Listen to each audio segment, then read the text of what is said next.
Good day, everyone. Yes, this is afternoon in Nigeria. So I don't know the time in Sri Lanka. My name is Silifat Yetunde GIWA, as she rightly said. So we'll be dealing with the topic of emotional intelligence. But our focus is going to be on empathy, but we are going to take it step by step. What do we understand by the word emotional intelligence? This is just the capacity, individual capacity to be able to be aware of your feelings and how to control it.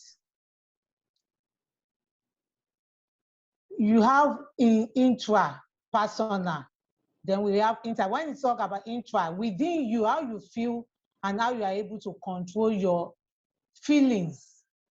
You don't allow your feelings to control you.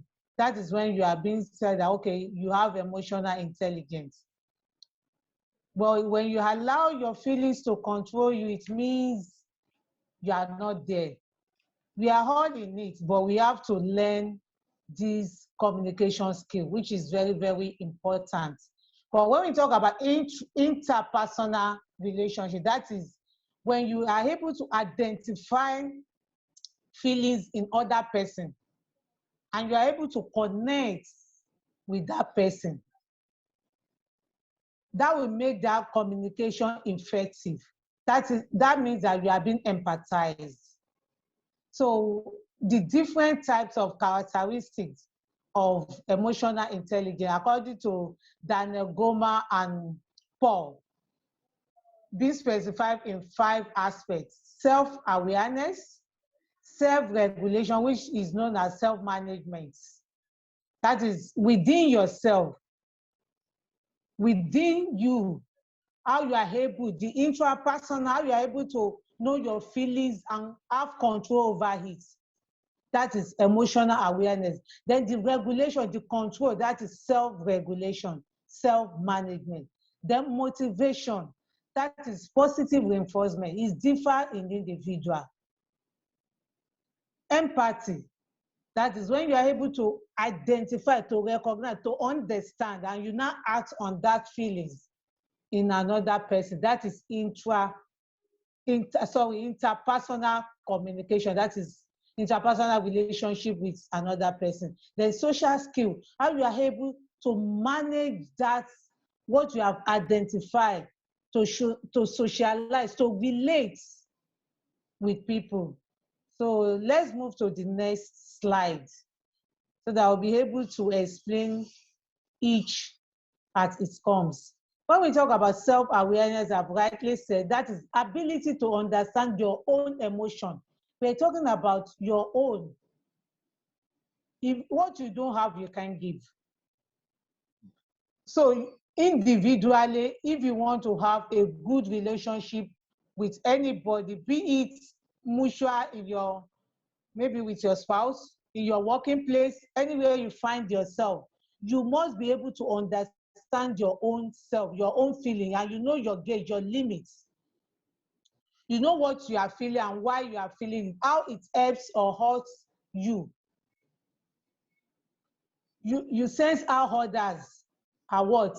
When it's get to a stage, you know that you can't condone this again. You have to step back and know how to manage your emotion. That's what we are being told, that's the expression of that self-awareness. Self-awareness is the first step of emotional intelligence. It teaches how to identify your emotion and how to be able to work, how it triggers, what makes you to feel that way.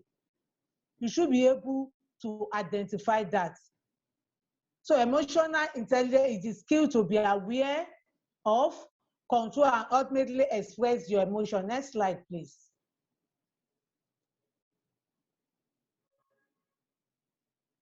So what are the benefits of self-awareness? What is important? Why do we need it? It allows us to understand things from multiple perspectives, because individual, our personalities are different. Personalities ways are different. Our life experience, life challenges are different. So when you are able to know yourself and to know your limits, it frees you from absorption. Nobody is in your head that will know what is going on in your head. You are being responsible for your own thinking. So that absorption will not be there. You should be able to build a better relationship, give you a greater ability to regulate your emotion. Practicing self-awareness about learning is better to understand. It makes you to know why you are doing things. When you know the way you feel, you will be able to understand others and to control your emotion at the right time when it comes to a date. So when we are talking about the practical learning of that is having awareness, giving you the opportunity and freedom to change things about yourself, enable you to create a life that you want. Not that anybody is responsible for your joy, for your satisfaction. You are responsible for it. That is self-regulation or self-management. That is the second of the personality skill that we are talking about. When we talk about emotional excellence, it's concerned with how you regulate and manage yourself, your emotion, your inner resources, your ability, which includes ability to manage your spouse, your impulses. You don't force yourself to do things. You know your range that, oh, if I go more than this, I'm not going to take it. I'm going to flare. It's going to scatter. It is good that we are angry, but that anger, your anger must be in the right time, at the right situation, with the right person, at the right place. You don't express anger in an aggressive way, and you believe you are showing your anger. That is not the best way to show your anger. You should learn how to regulate yourself. When you're angry, maybe somebody, assuming you enter your house now, there's a book on the table, and your daughter now puts a glass cup of water, full of water, beside that book. And you know that this is very important, maybe your certificate. And if that water pour on that certificate, you know it can tear. And when we're talking about certificates, are you going to go back to that school and tell them this is what happened, then you want another certificate? If you see that and you want to tell that child, oh, my daughter, this water is not supposed to be beside this book. Next time, if you want to drink water, finish the water and return the cup back to the kitchen, to where it's supposed to be. You don't put tissue paper beside what we call paper. We don't put it beside water because it's going to wet, and when it's wet, it's going to tear. When it tears, it's not useful. Have that patience to explain. If you don't have that patience to explain, don't talk at that time. You can go in, just remove that paper or that certificate or that water. Go in. Next time that you know you are able to compose yourself, sit that person down and let the person know what he or he has done wrong, so that next time that mistake will not occur. But when you shout or you give a bad attitude, you don't correct wrongdoing with wrong attitude. You correct wrongdoing with love. That will sink in that person's head. Next slide, please.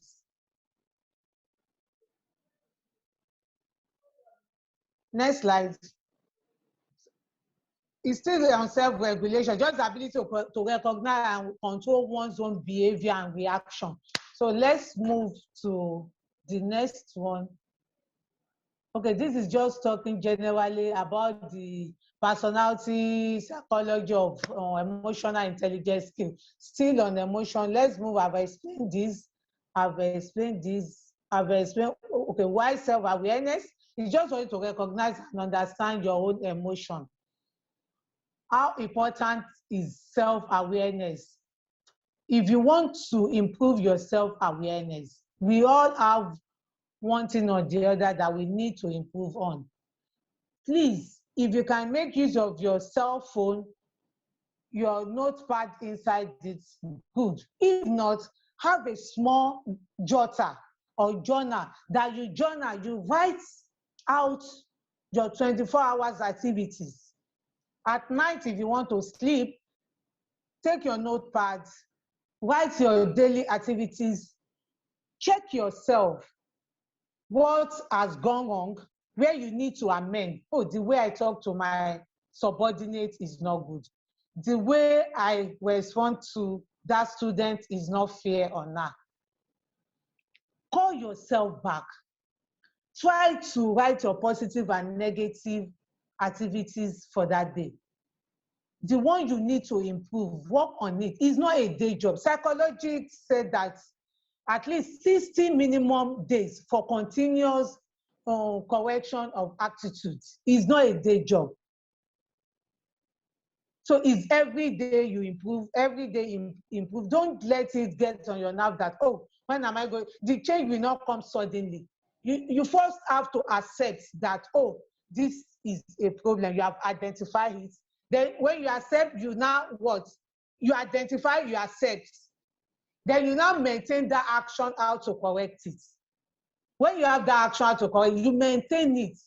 Maintenance is very key. So there are steps in changes, how to improve your self-awareness. You keep a journal, learn new skill, meditate, pay attention to your thoughts and your emotion.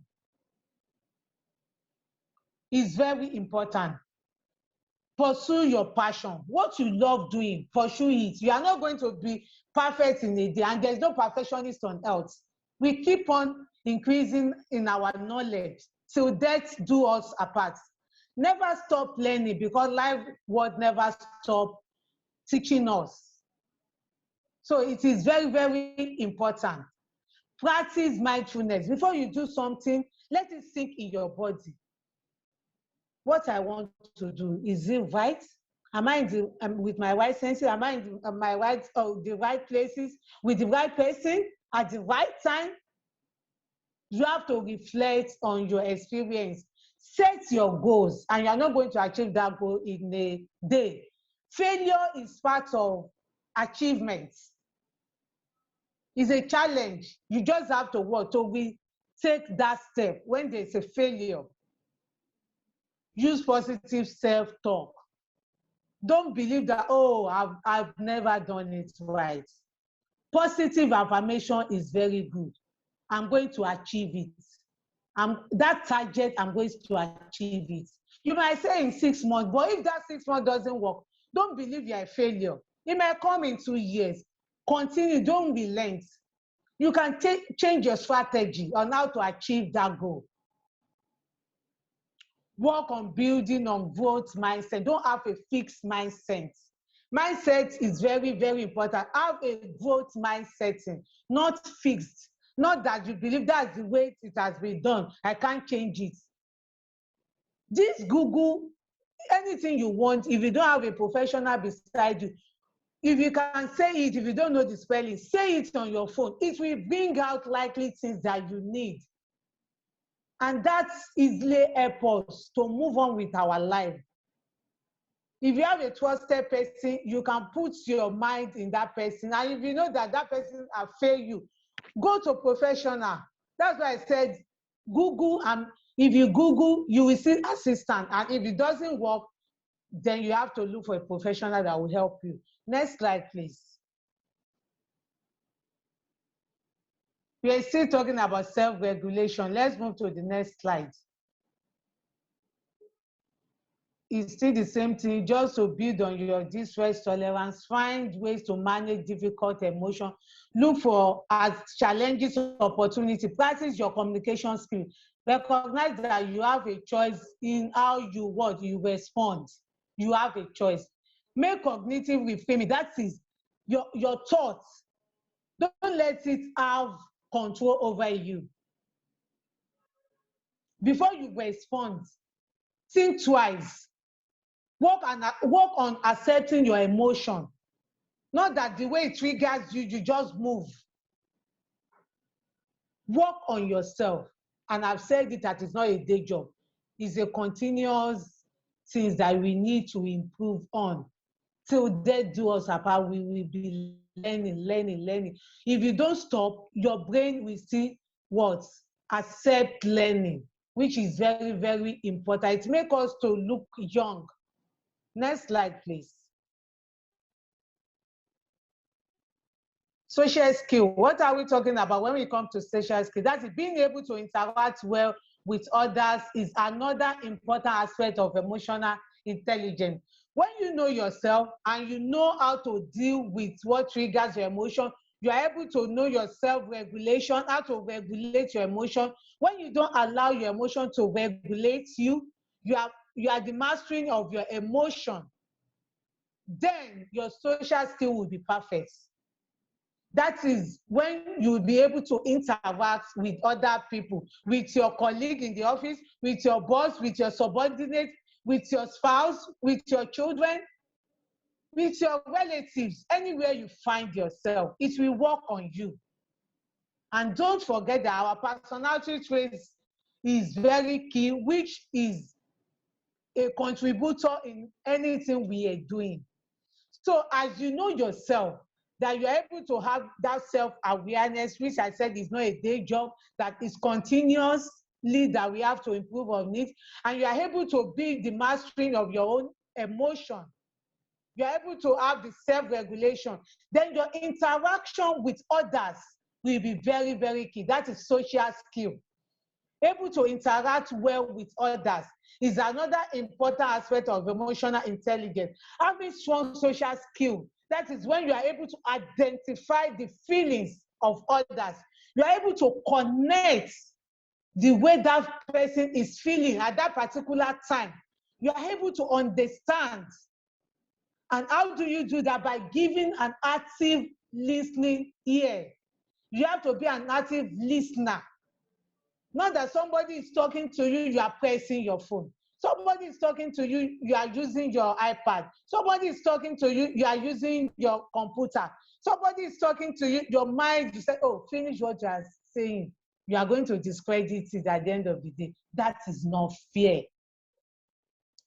But when you are able to connect, to have that feeling, when that person tell you something and you are able to recheck that what is said is what is held, you double check by paraphrasing and you confirm that truly this is how you are feeling, and he or she accepts that, you should be able to work to act on it. That is why we are being told that emotional intelligence can be divided. When we talk about empathy, it can be divided into three. That is cognitive, that is empathetic and compassionate. That is emotion. Cognitive and compassionate is when you now act. When you now act on that feelings, the way is going to help that person. That is when we are talking about social skill. At the best interest of that person, you now act on the feeling, on your based on your conversation, based on the feelings that you are able to identify and understand by rechecking and paraphrasing, and you are able to help that person. Your set goals, you will both achieve it. There will be a mutual benefit solution. When you are able to connect with what I'm thinking, as I'm talking to you, you are able to grab it, then we are going to achieve a mutual benefit solution.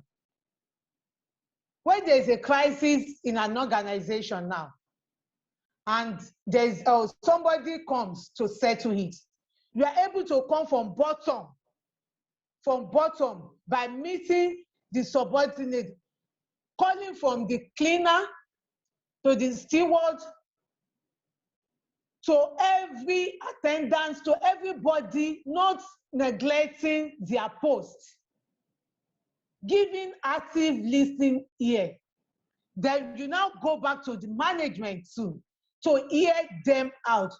This is why these people are angry. This is what is making this problem to take longer periods. And both are able to connect. They will give you a beneficial mutual solution no matter what. If you don't neglect them, that they are just subordinates, they are just ordinary person, who is reckoning with them?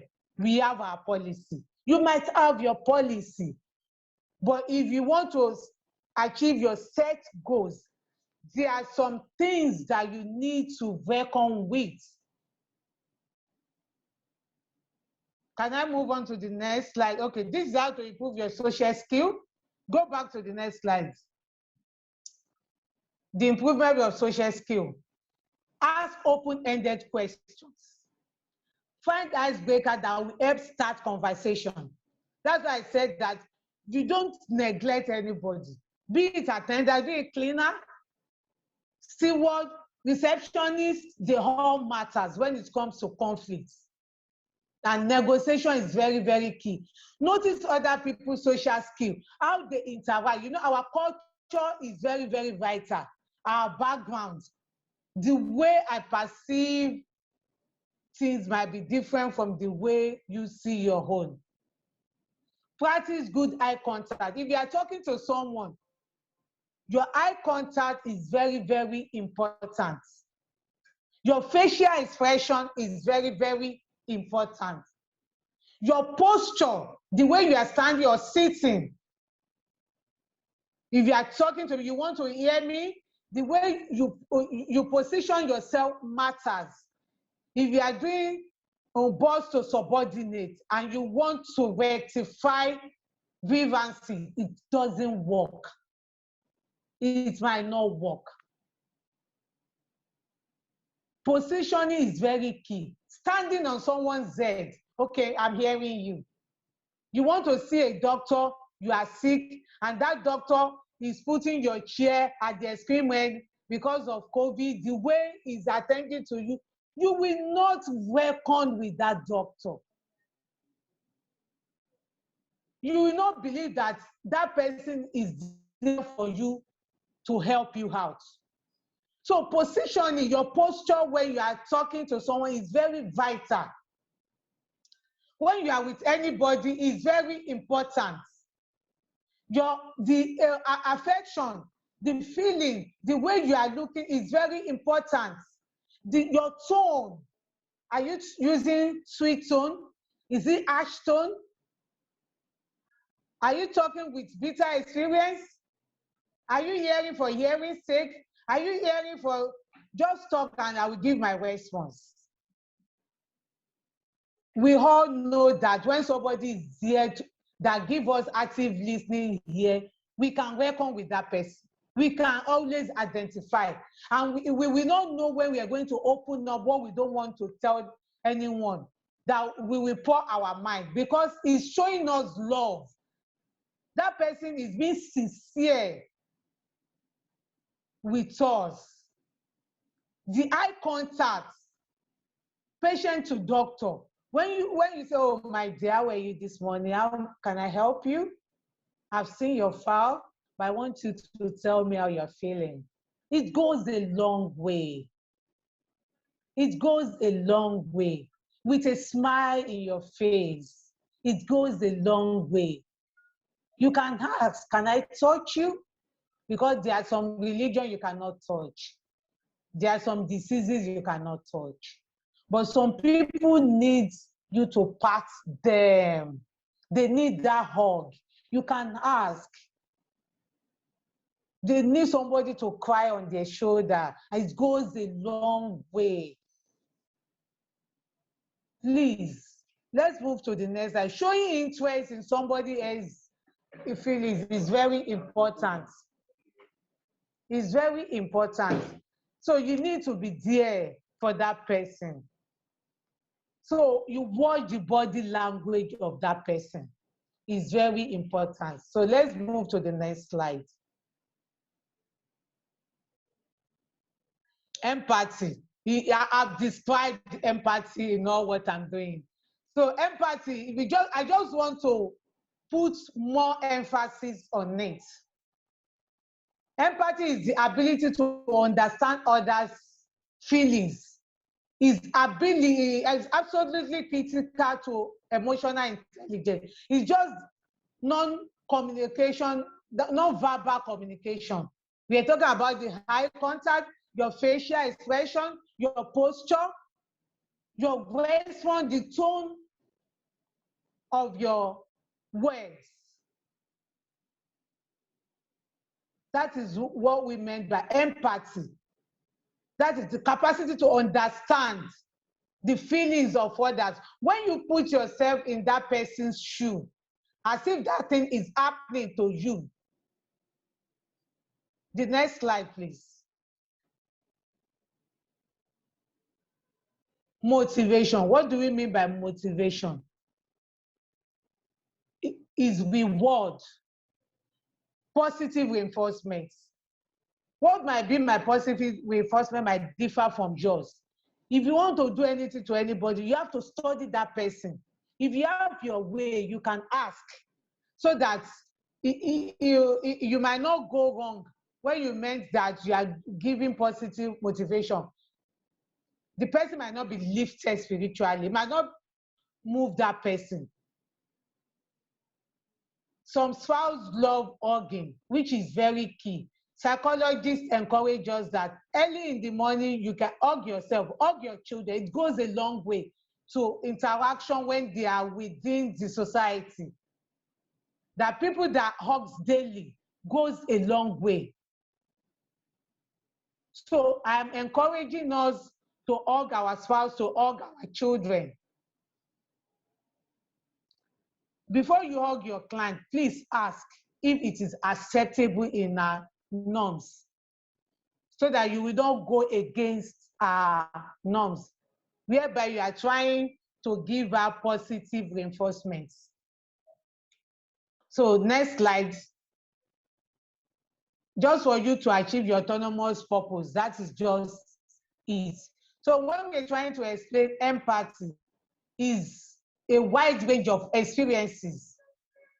I've said it that there are 3 types of empathy: cognitive, emotional, and compassionate.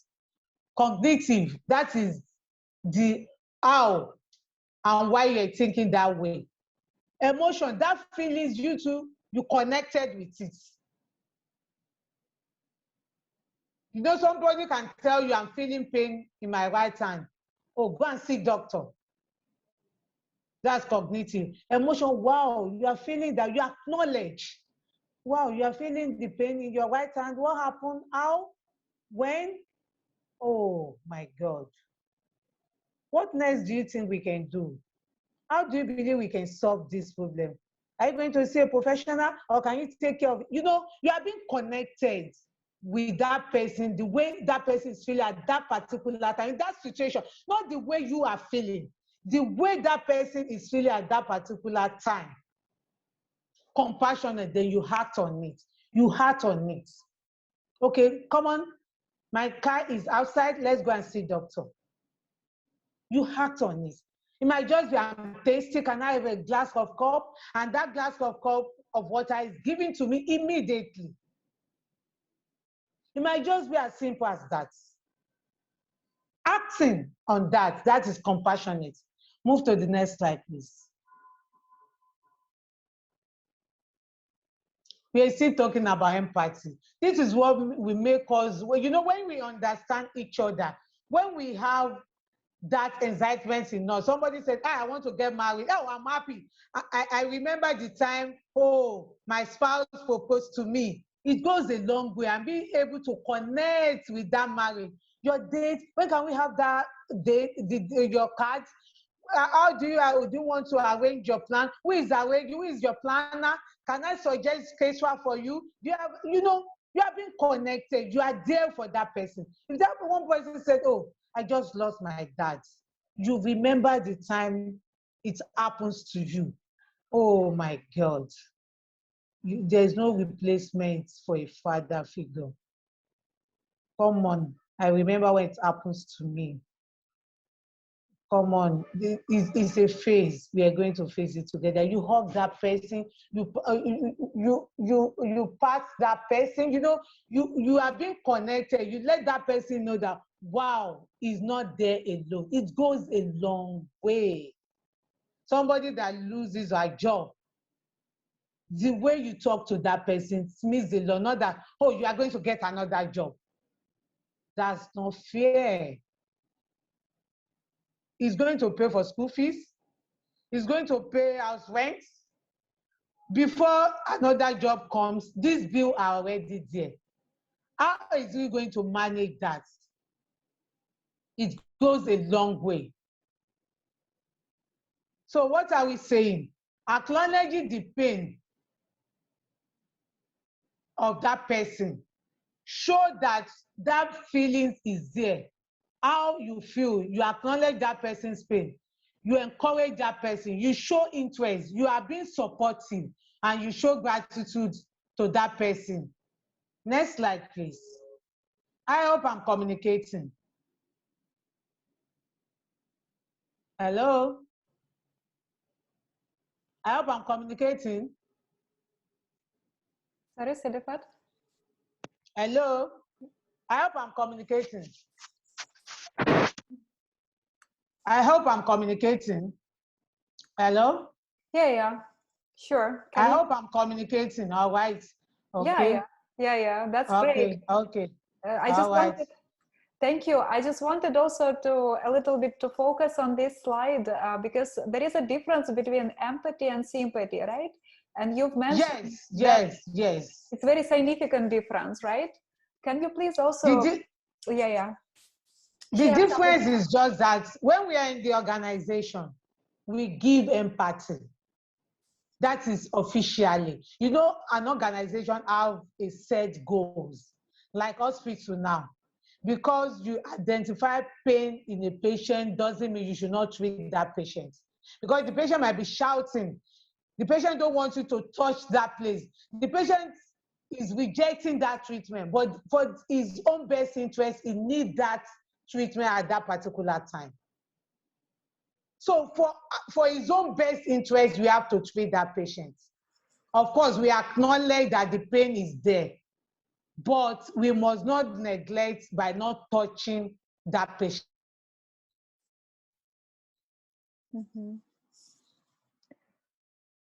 Thank you. That was very useful to see the difference for us also, because sometimes we are taught in our cultures about sympathy, a little bit signal. When we talk about sympathy,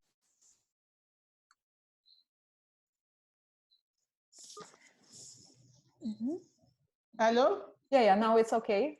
There was a bit of connection. Oh, yes. So when we talk about sympathy, that thing has happened to you before. So you are being connected. When somebody is telling you something that may be loss of spouse or loss of parents, you are connecting because it has happened to you before. That is sympathy. No matter what, that feeling will come back to you the way you felt the other time when it happens to you. You will be able to connect. But when it is official time, you have to take your time and hold yourself, because this is an organization. It's just like a counselor that wants to tell the client that you lost someone or relative that, oh, the patient has passed. The truth needs to be told. You just have to take it step by step and empathize with that person. You don't sympathize when it comes to official. But because it has happened to that person before, if care is not taken, it might be overwhelmed. I will not be able to take that control of that situation. So it might ask another person to take over. So sympathy is one within the family, is relatives, what has happened to you. You are being connected, you are being related to it. But when it comes to official, because you know you have a target, you have a goal to achieve. You have a goal to achieve. You just have to go for that goal. That set goal, you have to achieve it.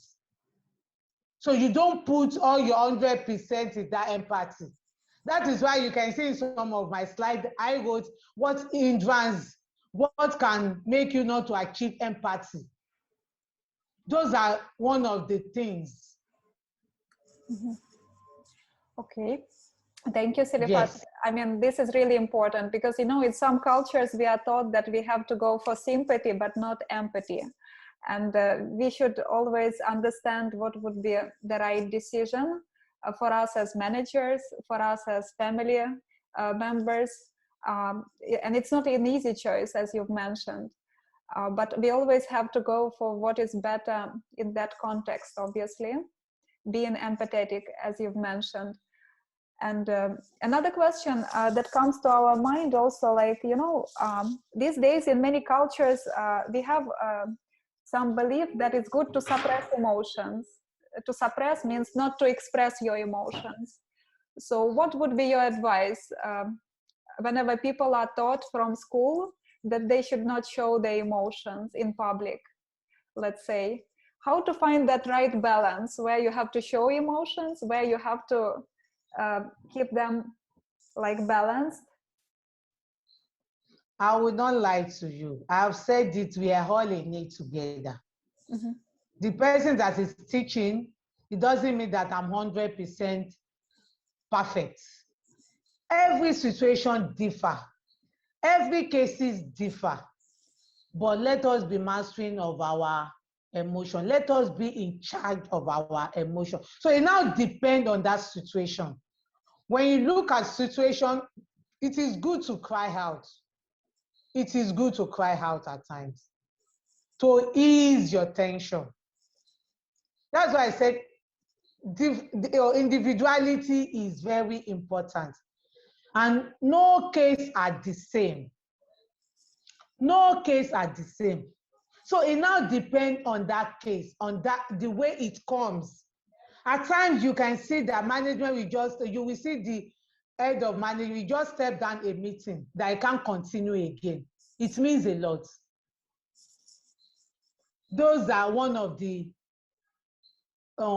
criteria to follow. When you see that you can't go a step further, you just have to step down.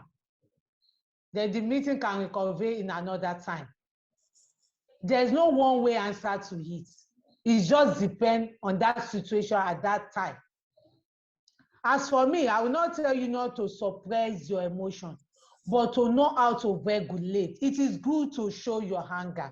When you see that somebody is doing what is not right, you just have to learn how to correct it in a good manner, so that the two people, somebody that you said is wrong, you will not correct it in a wrong way too. That will bring commotion. It will bring agitation. It will bring problem. So you have to sit down, map up your strategy, how to correct that adamant person. When you correct with love, and you are doing it the way you're supposed to do it, you will see that it will go a long way. Don't change your positive action because somebody is doing something that is wrong. Always maintain your positive attitude.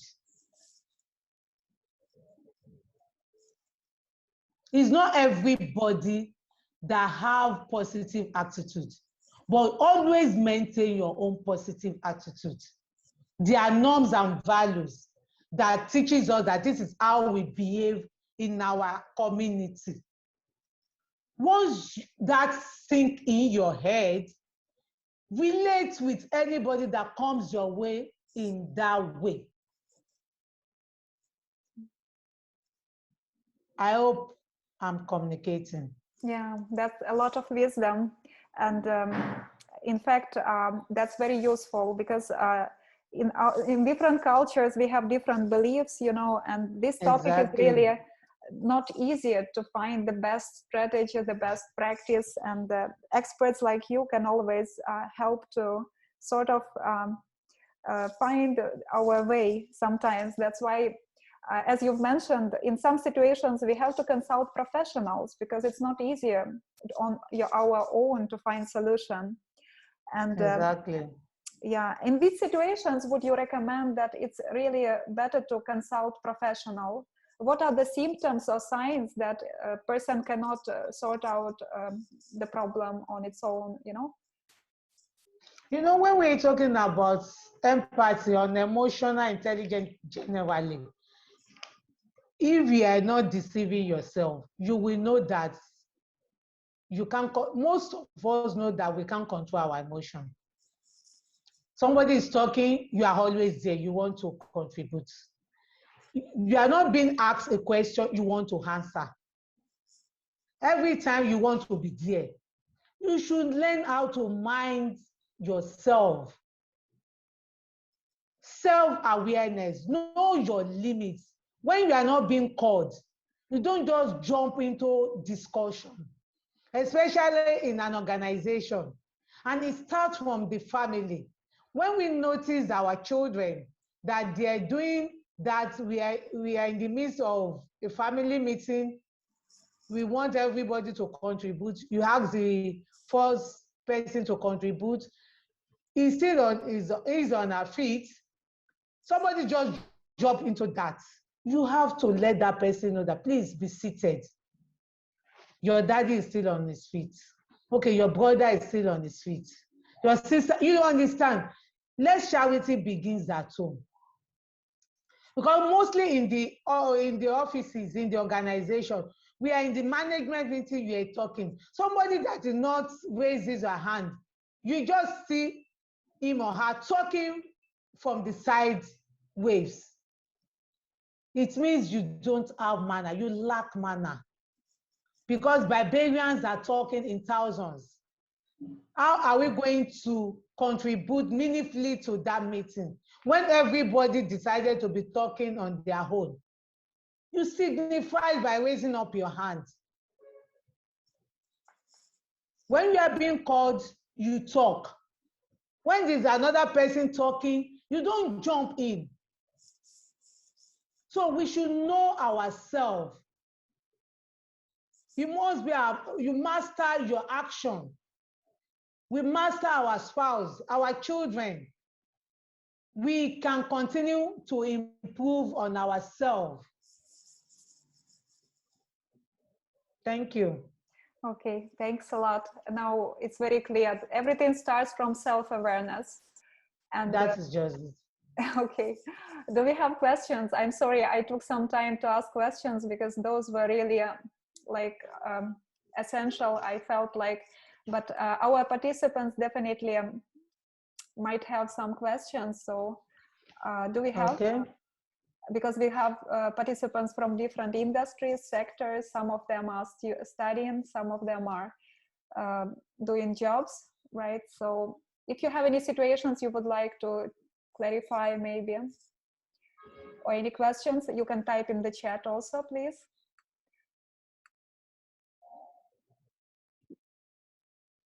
This topic is very new because in our school programs we may not have this topic, you know, covered. That's why in our program we decided to allocate time for these skills, and we see the benefits definitely.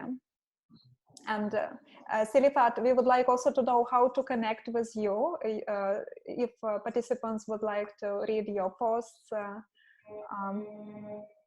would it be possible to connect via social media? It's possible. You have my, so you give them, no problem.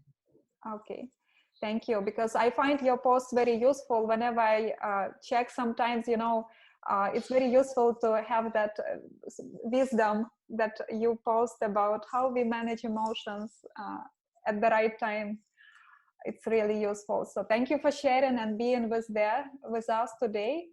And I think other participants are still silent because it was very important topic and we need time for reflection.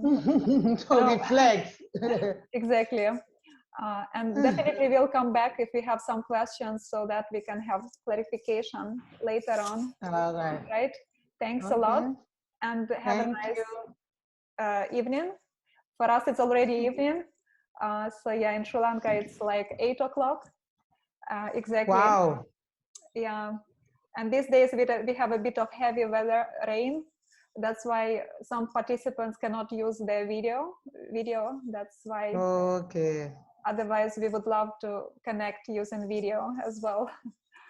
So yeah, and thank you a lot again, and we'll definitely keep in touch.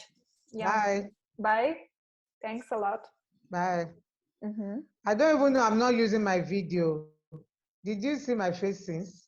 Not really. I was checking whether it's my phone. Ah, wow. Yeah, it was not. I don't know. I'm not on my video. Wow. Okay. So Bye-bye. Thank you. thanks a lot. Anyway, luckily we had Bye. good clarity. Thanks a lot from your side, right? Thank you. In terms of connection. So today we had a special time because every time in our FEMtrain session, we have guests, experts who join from different countries. And today Silifat joined from Nigeria. And, you know, I had a chance to travel also to some of the countries in Africa.